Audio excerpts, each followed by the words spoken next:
at a table. Well, I suppose we should start. Oh yeah, if anybody's coming, they'd be here, so. So thanks Glenn and Sharon for hosting us, appreciate that. And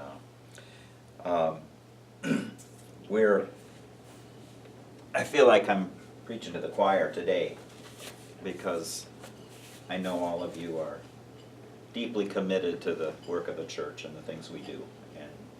But I appreciate your support and your interest in this project as well. We're introducing this capital campaign, and we're calling it Finishing Well. And on the back of the brochure is the verse from 2 Corinthians 8 that says, "Bring also to completion this act of grace on your part." When Paul was trying to take up the collection, and he was telling the Corinthian church, you started well, but you need to finish. You need to continue in this work. And I thought that was very appropriate for where we are, 10 years into this project. And so the goal is in the next 3 years, through the end of 2017, to raise $500,000. And we'll be asking for commitments toward that goal on the 22nd. And $500,000, and Jim will explain more about this after a while, but $500,000 would put us close to halfway in terms of paying off our indebtedness. So that's what we would be hoping, that in 3 years we could have that mortgage paid down by half. So that's 500 on top of what you have already? Yes, 500 new dollars, 500,000 new dollars. So let's pray, and then I'll pass these out, and then we'll talk through some of this and answer any questions you have. So let's pray. Gracious Lord, we give you thanks for this congregation, for a spirit of love and generosity that pervades, for the members that you've sent our way, those who have been faithful for many years and those who are new to the congregation. Lord, we're just so blessed, and we recognize that. And we recognize, Lord, as well, what you've done through us in the past, the many ways that you surprise us over and over again.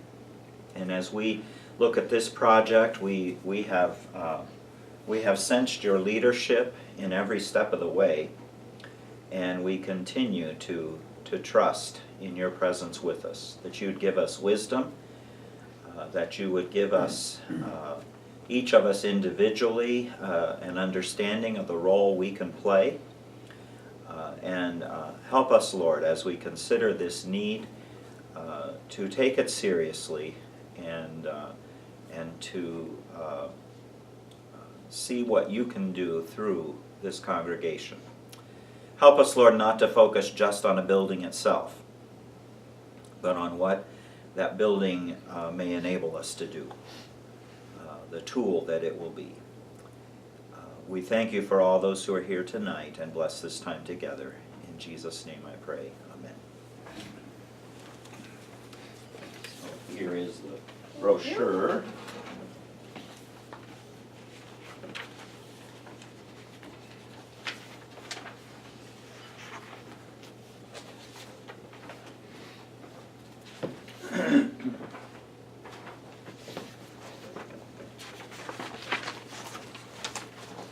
Okay, Jim. First time I saw that official address.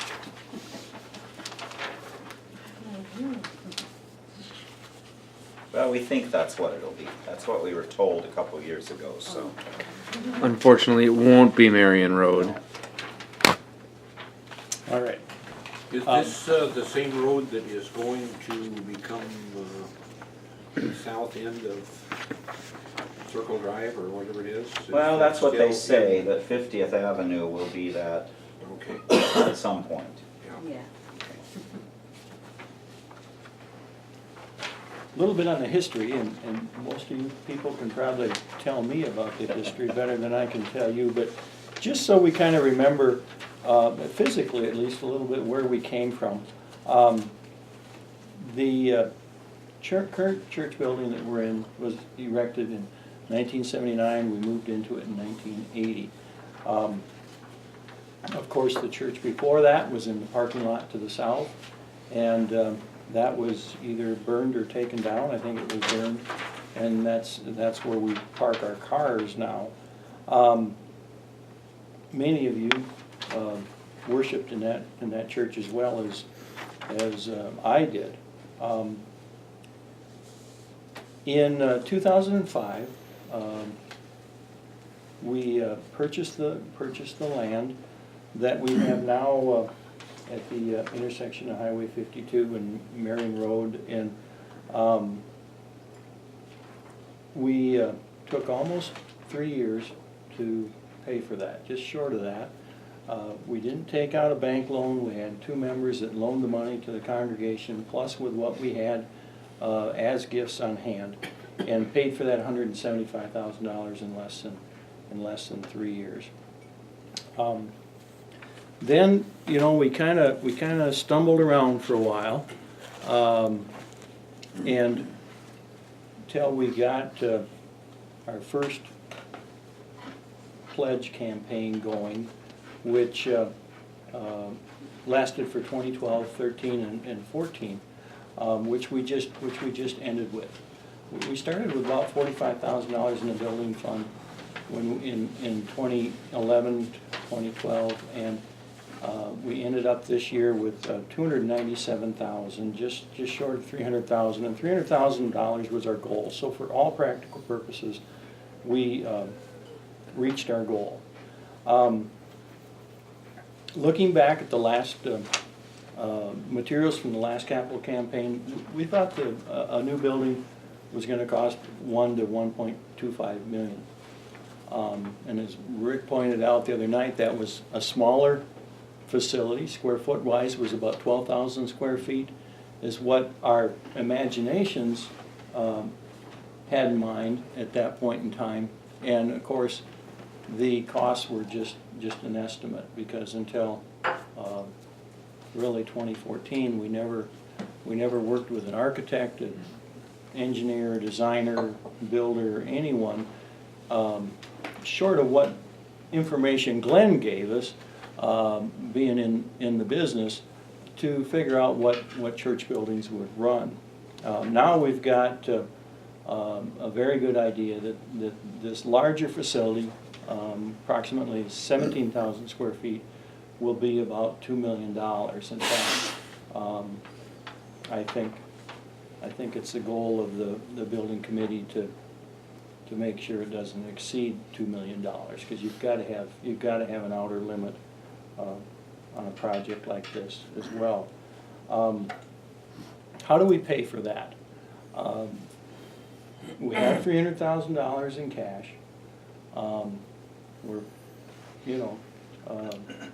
putting together this capital campaign right now, which is really, really important to the future success of this whole proposal. We've put a number on there of a goal of what we need of $500,000 through this capital campaign, recognizing that will likely take 3 years. It seems like 3 years is the normal time period to raise money in any pledge drive. But in order to start construction, it's going to take more than just our cash. So we're looking at the property that we own, which is unencumbered, estimating at this point in time that possibly the parsonage is worth $150,000, and the church itself $450,000, and or a combined value of that real estate of $600,000. If you do the math, $2 million project, $300,000 of cash, $600,000 of sales, you know, that's $900,000 off from 2 million, it's about 1.1 million to finance. And thus, we're kind of estimating it may take $1 million permanent loan to finance the construction of this facility.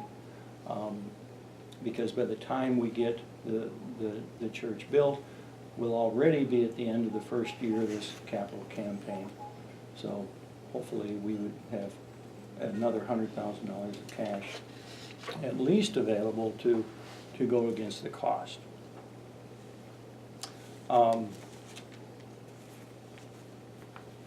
How far I was supposed to go, Rick? Well, it's all right. I probably got into the financing and as well. You guys kind of understand the history of how we got to where we're at. The only other thing I want to say is that we have to remember that the people that built this last church, a lot of those folks aren't in the church or part of it now. We happen to be, most of us, but if you look around, it changes constantly, and part of what we do is with this project is we're building for the future. We're building for people that most likely are not going to church with us now, but that's the way life works, and it's also the reality. In that, if you think that our current building is 35 years old, that's, you know, half a generation, plus the turnover and so on and so forth that we have. Some of us are fortunate that as parents you raise your kids and they wind up in that church, you know, but it oftentimes doesn't happen. But yet we have a lot of young families in the church, a lot of children, and there's where the need really is, you know, for the young people we have there now and the young people that anticipate that we will have in the future as well. So it's a long-term investment, and this facility, just due to the design of it, will certainly last us longer than 35 years, being on one level and totally accessible and larger size and expandable and all those things that we don't have in the current facility. Okay. Well, I wanted to point out some of the features of the building too. Some of you are familiar with it, but some of you aren't. And so if you remember the process we followed, even going clear back to when Ken and Shelley were here, was to meet with various groups in the congregation to kind of get a wish list. And we did all that again this past year with the reactivation of the building project. And just to pretty much what it did was confirm what had been said 7 or 8 years ago. There weren't a lot of changes, but I think probably the major change out of all of that is just an increase in size in general. So what we've wound up with, and we've worked with this particular builder, AB Systems, Pete Schuler. We've worked with Pete through most of the summer and through the fall then. And gave him our wish list. He gave us an initial drawing. We gave him a drawing that we liked and kind of combined them together. And over the past 6 months then we have been fine-tuning. We've been going over our list that we had initially, making sure we had included the things we said we would. If we didn't, we had rationale for doing that. And so what we've come up with is a sanctuary that will seat 280. Right now, we can seat 200, and we didn't see any sense in building a new building that wasn't some amount larger than what we have. And so we thought 280 to 300 was a reasonable size. And so this end is sanctuary in the middle, and then offices down below and classrooms up above. That's the north edge of the property line, the tree line, basically, in the back. And it sits pretty close to that line. We have space for offices for 2 pastors, an administrative assistant, and a workroom. And then there's also a large, what we've called a fireside room. We see this as a multi-purpose room. It could be used for an adult classroom. It could be used for a small group meeting. It could be used for elders meetings, board meeting. It could also be used for a family gathering before a funeral. It could be a place where showers could be held. It could be a place where bridal party could dress. So we see it as a multi-purpose room. There's a half bath here in this little suite, and there will also be a sink and refrigerator there that we can use for communion preparation. The office can be entered without going into the rest of the building. So there will be a door here that you can get into the offices. That way someone could come to the office and not have access to the rest of the building. In the middle, we have, of course, bathrooms are here in blue. But in the middle are the main restrooms for the church. Then we also have 4 preschool classrooms. That would include baby nursery and toddlers and 2s and 3s and 4s and 5s, basically. Those rooms, each 2 rooms share a bathroom, and there's an area for babies to sleep in. There's an area for nursing mothers, and then there's a storage area right here in the front that you'll see. It's kind of hard to see on this little one, but there's a stairway. There will be an upstairs mezzanine over this area that will have, it'll primarily be mechanical, but there could be some amount of storage there as well. It won't be generally accessible, for any kind of regular use. Otherwise, we'd have to put in an elevator. So, then the other end, the yellow is Fellowship Hall. Fellowship Hall will seat about 180 in chairs at tables. And then these classrooms, there's 4 classrooms on the east side of it. The classrooms would be at least as large as the 2 classrooms we have downstairs now. And we've designed them in a similar fashion with double doors at the opening so that those can be used as overflow for the fellowship hall, as well as serving as classrooms. All of the purple is hallways, including this very nice large foyer that is about half the size of the auditorium. And then there's a separate area. All down this hallway will be coat racks. So your coats will be in a different area from where the gathering place is. This hallway will be gated so that people who don't belong back in the children's area can't be back there. The green classrooms on the end will be a mixture of older elementary and adult. And this classroom will be the youth room, and this will probably be an adult classroom here as well. So we think we have adequate classrooms, both for now and for some amount of growth. Again, we have room for growth in terms of auditorium. We have room for growth in terms of fellowship hall. The kitchen is at least, what, 2.5 times the size of the one we have now? Yay. Because it has a pantry connected to it. There's also a half bath off of the fellowship hall.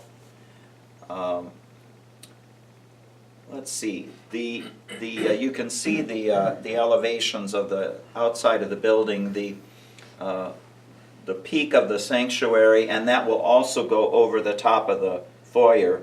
The peak of that part of the building will be about 40 feet on the inside.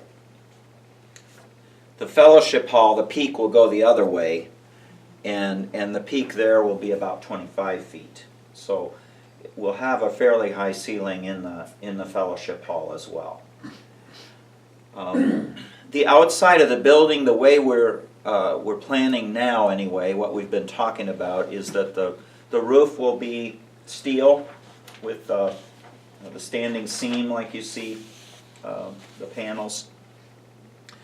The exterior of the building on the south and east sides, that'll be the side facing Marion Road and the side facing Highway 52, will be stucco. The north and west sides, which will basically be not visible, will be steel siding panels. The trim that you see, there will be a wainscoting along the bottom, and then these columns like you see on the front of the tall part there will be stone or possibly a kind of block that's rock face they call it. It's textured on the front. And that'll give some texture to the front. They can also do some texturing with the stucco as well, in terms of, if they want a part to stick out, they can design it in that way. One thing that I thought was really neat that they came up with just recently is we said we want to take the bell with us. And at one of the last meetings we had, they said, well, let's put the bell right over the entry and make it operable. So they have electronic ways now that they can make it ring, and it's remote controlled, so you can do it whatever you want and whenever you want. And so I thought that was a great way to kind of blend in our past with our future. Is that steeple also part of the old church building? Well, no, I don't think nothing's been said about that, but that was a question I had, Mike, is would the current steeple, could it be salvaged? I don't know. We'd have to see. It reminds me of the one we have now. It's very similar in design. Yes, it is. And unless another church buys our current church, they're probably not going to want a steeple. Okay, I see. So it's a possibility. So before we go any further, any questions about the design of the building? Anything you've wondered about? Have they given any idea on the sellability of the building that we have now? Well, of course, It sounds like a difficult sale. any broker is going to tell you it's sellable. Yeah. But Gene did have somebody come in and look at it. That was last spring, I think. And they're the ones who gave us the estimate on the price. Church buildings do take longer than other buildings to sell. Mm-hmm. But our building is not limited probably to use as a church. Mm-hmm. It could be used for other things. And of course the parsonage could be sold separately. Mm-hmm. Even though there's a shared well and septic, you just work out an agreement that those would continue to be shared. Physically, it's in probably as good a shape as it maybe has ever been, Yeah. Oh, yeah. and. Well, the new siding on it is. With the new Siding, it's not going to flood. Hopefully not. That was never a feature before, but now both the parsonage and the church are We pretty hope much are insured waterproof. against Yeah, that, yeah. And of course, the lower level of the church was repainted with the fix-up we had to do and such, so I mean. New trim, new doors, some of them. Yep, Yep. you know, parsonage is landscaped now, and it shows pretty good, I think, you know. Yeah, I think it does. Parsonage has relatively new carpeting in it. You know, there are obviously some cosmetic things that could be done, but not huge dollar amounts and not huge work that needs to be done on it. I think it's gonna be a challenge, how long it takes to sell it, you know, and then what the price will ultimately be. We're probably going to need, you know, a bridge loan against that property, so that we've got money available to spend on the new building, and then pay that bridge loan with the sale of those properties.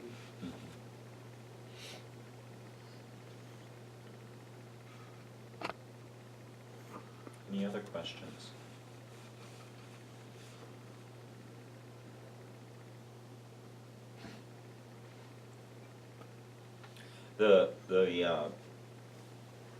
I think the project has gone out for bids, that was the plan anyway.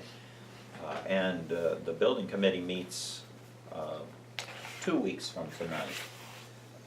That's the plan, that we will meet 2 weeks from tonight to see what the bids come in at.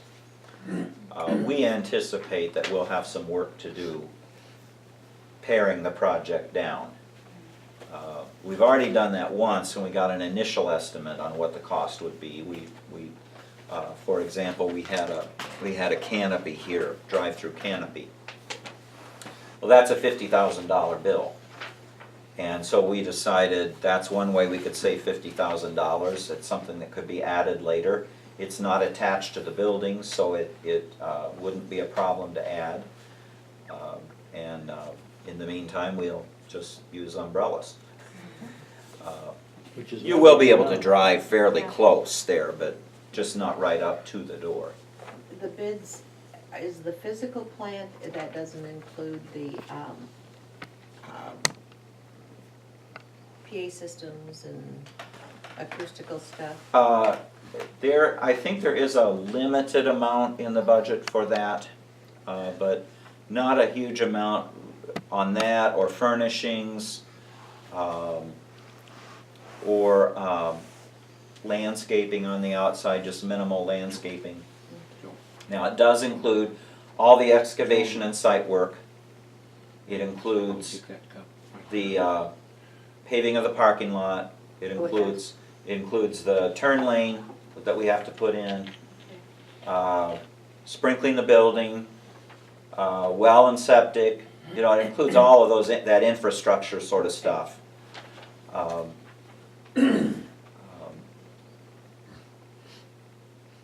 So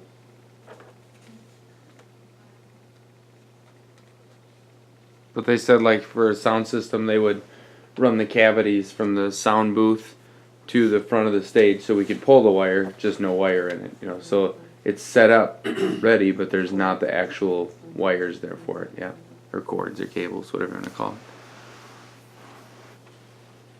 And we could have them hire a sound engineer to do all of that, but I think Dennis and Jean are convinced they could probably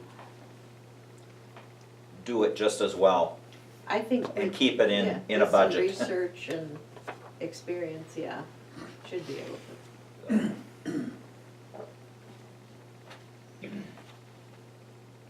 But didn't Rodney say the other night that what paving the parking lot is required? Yes, that was on our conditional use permit. We may be able to fudge a little bit as far as when we have to do it. You know, maybe using the excuse, well, we want this fill to settle first Yeah. before we pave over it. We might be able to get by a few months, but ultimately we do have to pave it. But for the sake of the inside of the building, you're gonna want it. Oh, yeah, yeah. There'd be a lot of junk Right, track Well, there. most lenders would require it too, because it just, there's nothing, Crest Rock is nothing like a paved parking lot, that's just, you know, it's not finished until that parking lot's paved. right. The building will have gutters and downspouts, and then the water will be carried underground to a stormwater retention pond. That pond will be on the driveway will be about where the drive is now. And the retention pond will be to the south of that, between there and the creek. Just to the west of where the pumpkin patch was. Right down in that area. And then the septic eight system pumpkin will patch. be on the far west end, west of the building, quite a ways, as far as we can put it without getting into the wetlands. This retention pond, is this going to need to be barricaded off for children? Yes. That's what We talked about that on Tuesday night. Somebody asked the same question. I think we will have to put something around it. Well, chain link fence probably. Yeah. Although, as we said, most of the neighborhoods in town have those ponds now, and none of them are fenced. Oh, really? Yeah, Yeah. Looks like that's a hazard. I would think the same. From what he told us, the north side of the pond will be fairly shallow because it'll be bermed up on the south side because the land falls off there, but it'll be fairly deep on that south side then. So, yeah.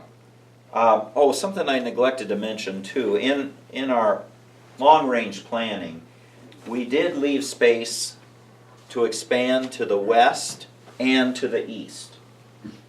So, you know, we just, on the bigger drawing, there's a dotted line that shows potential for expansion in both of those directions. And so we'll locate the sewage system in such a way that there's no interference there. We put it far enough away from Marion Road that we can still go to the east quite a ways and not be in the ditch. And so we think we've allowed for any future expansion that might be necessary in years to come. And outside lighting? Lighting? Some amount of that will be part of it, yes. And I learned just last week that has to be drawn into the plan from the beginning because it has to be approved so that we're not polluting with light. So, I think in residential areas, they will have a maximum of lumens in a residential area. and has to be certain kind of lights too that point downward. And so there, I was at a meeting at McGee and Betts last week, and they talked about that then. That Signage? that's not included. That's something we'll have to come up with. Yeah, What? it's like I said. Signage. Oh, signage.